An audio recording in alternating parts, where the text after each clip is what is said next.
Face à l'endéno sociopolitique, juridique et économique que le vendredi 7 novembre 2025 a permis au porte-parole de la présidence de la République, Théophane Zamzé Biogé, de faire le point sur plusieurs sujets majeurs qui font l'actualité au 241 devant la presse nationale et internationale dans la salle dédiée au Palais Rénovation. Cette conférence de presse sera organisée en 2 temps, mis à part donc la phase de questions-réponses. Le premier temps naturellement consacré à l'actualité, à l'agenda international du président de la République, chef de l'État, chef du gouvernement, son Excellence Brice Clotaire Oligui Nguema.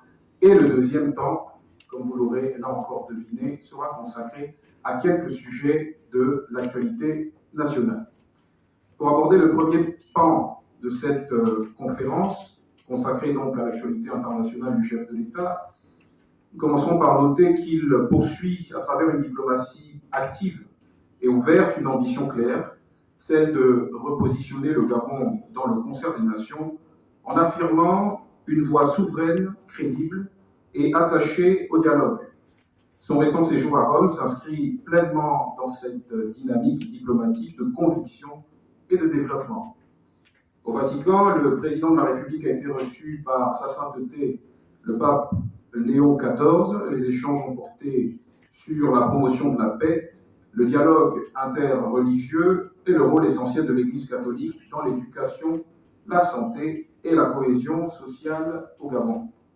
Cette rencontre a réaffirmé la solidité des liens historiques qui lient notre pays au Saint-Siège. En Italie, 3 mémorandums d'entente ont été signés avec GKSD Investment Holding. Ils portent sur la construction d'un centre hospitalier moderne et sur la réalisation d'une Smart City sur 100 000 hectares avec 25 000 logements, des infrastructures sanitaires, universitaires, énergétiques, entre autres. Ces accords, ces mémorandums d'entente, donc, traduisent la volonté du chef de l'État de faire de la diplomatie économique un levier de transformation nationale. Ainsi, cette visite à Rome illustre une diplomatie gabonaise plus stratégique, plus pragmatique, plus visible et résolument tournée vers le développement et le bien-être des Gabonais. Le chef de l'État s'est ensuite entretenu avec la première ministre italienne, Mme Giorgia Meloni. Les discussions ont mis en avant le renforcement des investissements italiens dans les secteurs de l'énergie, des infrastructures et de l'agro-industrie, ainsi que la coopération sécuritaire. Mesdames et messieurs, concernant le deuxième temps de cette conférence de presse consacrée au sujet de l'actualité nationale, il faut noter que le président de la République suit avec une attention constante l'évolution de la vie publique et les attentes des Gabonais. C'est dans cet esprit que le ministre de la Réforme et des Relations avec les institutions, M. François Monbian, a annoncé le réaménagement du calendrier institutionnel de la transition, dont l'achèvement est désormais fixé à décembre 2025. Cette mise à jour vise à clarifier la feuille de route nationale, à lever toute incertitude et à structurer les étapes finales du processus. Le nouveau chronogramme électoral précise ainsi les principales échéances du mois de novembre et du mois de décembre, marquant la mise en place progressive des institutions prévues par la nouvelle loi fondamentale et par le code électoral. Ce réaménagement fondé sur un impératif de responsabilité et de fidélité à l'état de droit traduit la volonté du chef de l'État de conduire la transition à son terme dans la clarté, la discipline et la cohérence, afin qu'elle consacre un processus abouti et porteur de transformation durable pour notre beau pays. Concernant les violences en milieu scolaire, le président de la République a exprimé sa profonde préoccupation face à la recrudescence de comportements contraires aux valeurs de respect, de discipline et de solidarité.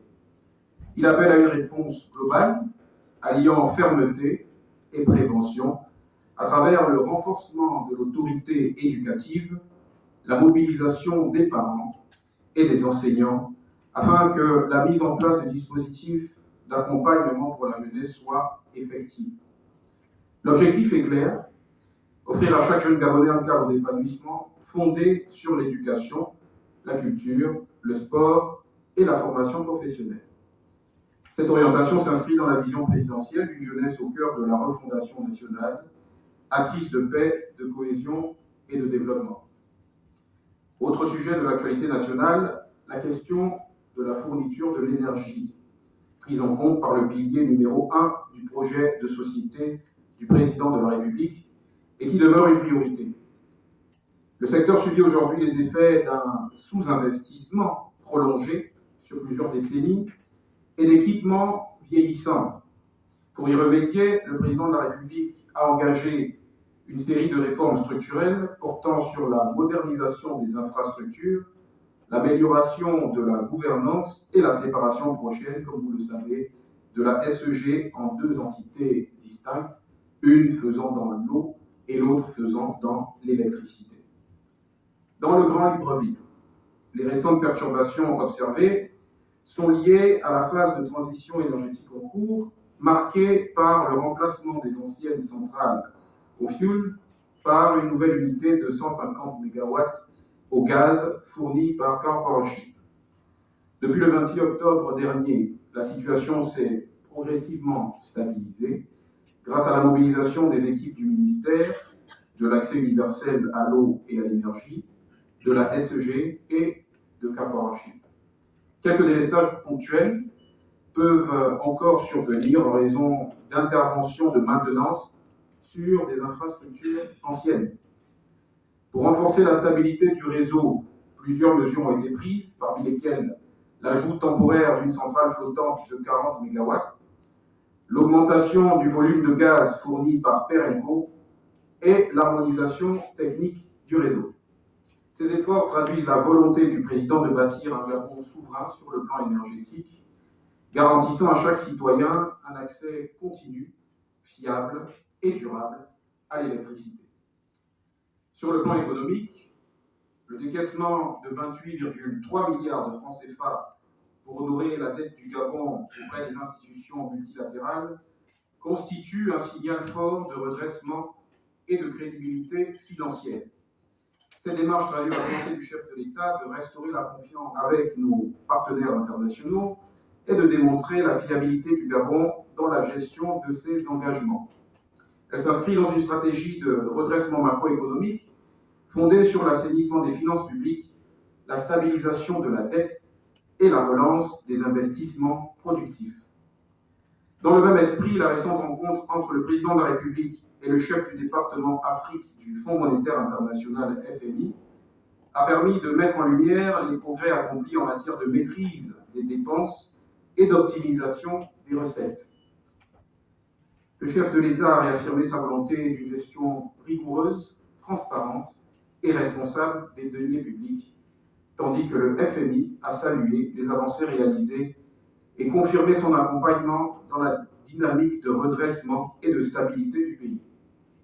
Cette coopération veillera toutefois à préserver, et le président de la République tient à rassurer ses compatriotes sur ce point, à préserver donc les volets sociaux de la politique nationale, notamment les programmes en faveur des populations et particulièrement de la jeunesse. Enfin, s'agissant des récentes tentatives de déstabilisation menées par Mme Sylvie Aimé Valentin, épouse Bongo, et de son fils M. Noureddine Bongo Valentin, la présidence de la République observe la situation avec sérénité et avec froideur. Elle note qu'un schéma apparaît clairement aujourd'hui, celui qui consiste à mener des attaques alignées sur les déplacements du chef de l'État à l'international, contre l'image du Gabon et de ses institutions. Tout indique qu'il s'agit ni plus ni moins d'une campagne d'influence et non de l'expression d'une volonté de voir triompher la justice. L'État demeure concentré sur sa mission première, celle de servir le peuple gabonais. Le procès s'ouvrira le 10 novembre prochain et la justice sera rendue au nom du peuple gabonais. Ainsi, le nombre d'initiatives malheureuses comme celle qui nous est donnée de voir sur les réseaux sociaux, aussi important soit-il, ne saurait empêcher que la justice, là encore, soit rendue au nom du peuple gabonais au terme du procès qui s'ouvre le 10 novembre. Mesdames et messieurs, à travers une diplomatie active, des réformes économiques ambitieuses et une action résolue en faveur de la stabilité nationale, le président de la République incarne un leadership fondé sur la clarté, le courage et la responsabilité. Son objectif demeure constant, bâtir un Gabon fort, souverain et prospère, où le développement s'allie à la justice et où chaque citoyen trouve sa place dans le projet national. Je vous remercie pour votre aimable attention et me tiens tout naturellement à votre disposition pour répondre à vos questions qui, je l'imagine, seront nombreuses. Il est bon de savoir que durant cette rencontre avec la presse, Théophane Zam Zé Biogé, porte-parole de la présidence de la République, a rassuré, renforcé le lien de confiance avec l'opinion publique face à la réappropriation du Gabon prônée par le président de la République et chef du gouvernement Brice Clotaire Oligui Nguema.